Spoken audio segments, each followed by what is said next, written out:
Inspiratif hidup. Jangan jadikan kegagalan kemarin sebagai penghambat hari ini. Semangat untuk membuat hari esok lebih baik melalui hari ini.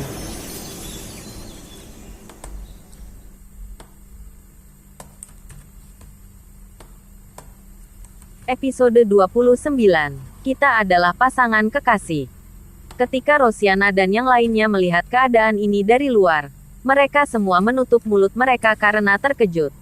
Mengapa bisa begini? Bukan Presdir Yuwono yang berlutut pada Wapresdir Yandra, tapi Wapresdir Yandra yang berlutut pada Presdir Yuwono.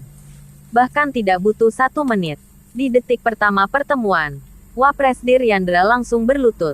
Apakah karena pesona dan aura Presdir Yuwono yang baru datang itu begitu kuat? Hingga bahkan Wapresdir Yandra yang selalu sangat hebat pun sampai terkesan. Mereka bertiga tidak dapat menahan diri untuk berpikir demikian. Ketiga perempuan tersebut semakin merasa kagum terhadap Sean Yuwono. Sementara itu, Sean mendengar ada gerakan di luar pintu. Begitu dia melirik melalui celah pintu, Rosiana dan yang lainnya segera melarikan diri ketakutan. Setelah itu, Sean berjalan ke hadapan Cynthia. Dia tidak membantu Cynthia berdiri.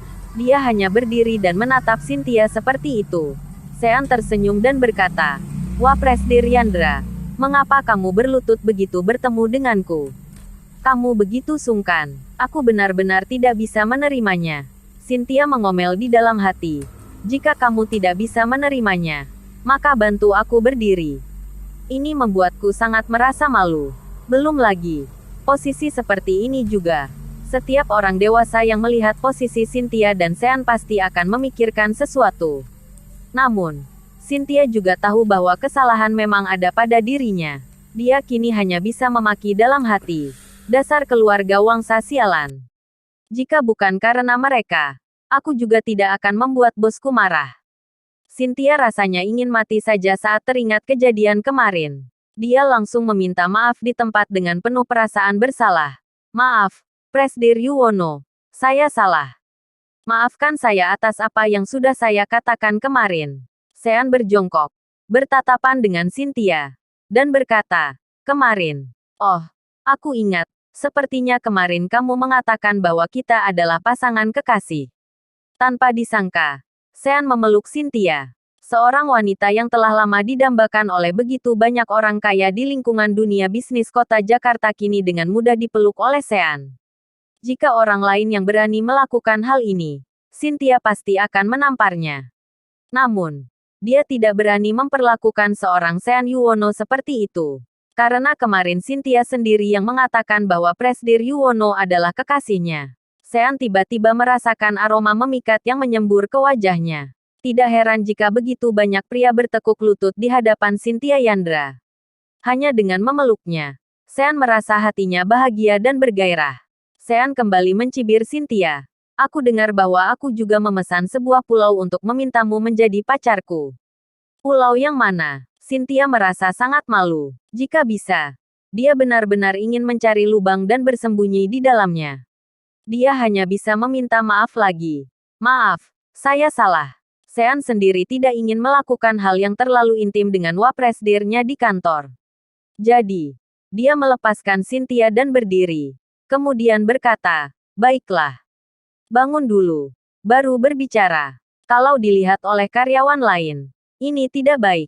"Baik." Cynthia turut bangkit dari lantai dengan cepat dan segera berdiri. Dia langsung menutup pintu kantor, lalu mengambil remote control dan mengatur jendela kaca partisi kantor ke mode privasi sehingga para karyawan di luar tidak bisa melihat situasi di dalam. Pada saat ini, Sean sudah duduk di kursi presdir dan bertanya dengan aura yang kuat. "Wapresdir Yandra, kemarin kamu bilang akan memasukkanku ke dalam daftar hitam. Sekarang aku adalah Presdir Grup Citra Abadi. Aku adalah bosmu. Aku ingin bertanya, sekarang bagaimana kamu ingin memasukkanku ke dalam daftar hitam?" Sean Yuwono menantikan momen ini sejak di pesta ulang tahun kemarin. Diam-diam dia membatin. "Memasukkanku ke dalam daftar hitam. Apakah kamu memiliki kemampuan ini?" Cynthia menundukkan kepalanya dengan penuh penyesalan. "Presdir Yuwono, saya benar-benar tidak menyangka bahwa orang dengan status seperti Anda akan menjadi menantu keluarga Wangsa." Cynthia kembali berbicara dan mengakui kesalahan. Saya tahu bahwa kesalahan yang saya perbuat tidak dapat dimaafkan. Saya akan menerima hukuman apapun yang Anda berikan. Jika Anda ingin menamparkan saya, aku akan berjalan ke depan Anda dan membiarkan Anda menamparkan saya. Jika Anda ingin memarahi saya, aku akan mendengarkan Anda. Cynthia berkata lagi. Jika Anda ingin memecat saya akan mengemasi barang-barang saya dan angkat kaki dari tempat ini. Saya tidak akan pernah lagi muncul di hadapan Anda dan membuat Anda marah. Sean mengangguk dan menyadari bahwa wanita ini, Cynthia Yandra, memang tidak biasa. Dia tidak panik ketika menghadapi sesuatu, bersedia bertanggung jawab, dan tidak melalaikan tanggung jawab. Aku tidak berencana untuk memecatmu, tukas Sean. Cynthia mengangkat kepalanya karena terkejut. Dia sontak bertanya-tanya dalam benaknya. Aku melakukan hal seperti itu pada Sean Yuwono kemarin. Tapi dia tidak memecatku. Sean berkata, kemarin, kamu adalah satu-satunya yang memberiku kesempatan. Jika aku benar-benar hanya menantu miskin biasa, maka kamu adalah penolongku. Setelah dipikir-pikir, sebenarnya Cynthia tidak begitu berbuat salah kepada Sean kemarin. Tanpa mengatakan apa-apa, tamu-tamu lain langsung memusuhi Sean. Sementara, Cynthia mengambil risiko menyinggung nyonya besar keluarga Wangsa dengan membantu Sean dan berencana menjadikan Sean pengawalnya. Setelah ditolak oleh Sean, Cynthia merasa malu dan mau tak mau ingin memasukkan Sean ke dalam daftar hitam. Terima kasih, Presdir Yuwono. Saya akan melayani Anda dengan sepenuh hati di masa depan, kata Cynthia yang merasa tersentuh hingga matanya berkaca-kaca. Dia tidak menyangka bahwa Sean begitu murah hati dan berpikir dengan masuk akal di usianya yang masih muda. Aku bisa memaafkanmu, tapi semua orang yang ingin menghancurkanku di pesta ulang tahun kemarin, aku tidak akan melepaskan mereka begitu saja, kata Sean. Lalu memanggil, Wah Presdir Yandra, kamu bisa memanggilku Cynthia, kata Cynthia dengan suaranya yang lembut sambil menyeka air matanya.